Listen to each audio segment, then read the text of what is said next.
Job, chapitre 36. Quatrième discours d'Élihu, la grandeur de Dieu et ses voies insondables.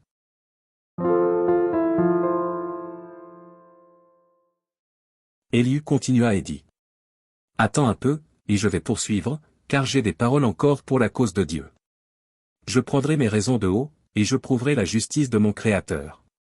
Sois en sûr, mes discours ne sont pas des mensonges, mes sentiments devant toi sont sincères.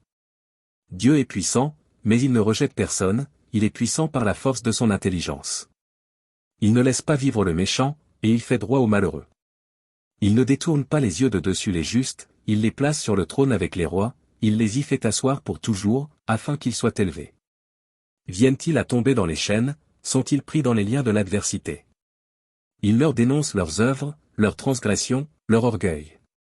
Il les avertit pour leur instruction, il les exhorte à se détourner de l'iniquité.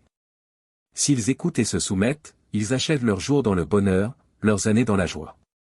S'ils n'écoutent pas, ils périssent par le glaive, ils expirent dans leur aveuglement. Les impies se livrent à la colère, ils ne crient pas à Dieu quand il les enchaîne. Ils perdent la vie dans leur jeunesse, ils meurent comme les débauchés. Mais Dieu sauve le malheureux dans sa misère, et c'est par la souffrance qu'il l'avertit. Il te retirera aussi de la détresse, pour te mettre au large, en pleine liberté, et ta table sera chargée de mets succulents.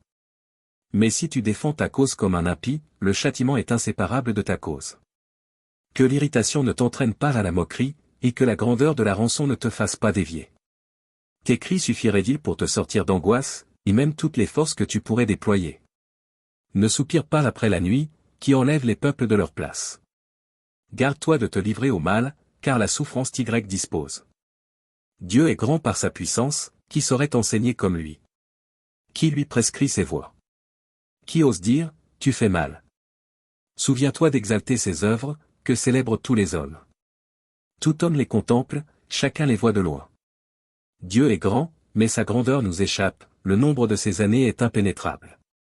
Il attire à lui les gouttes d'eau, il les réduit en vapeur et forme la pluie.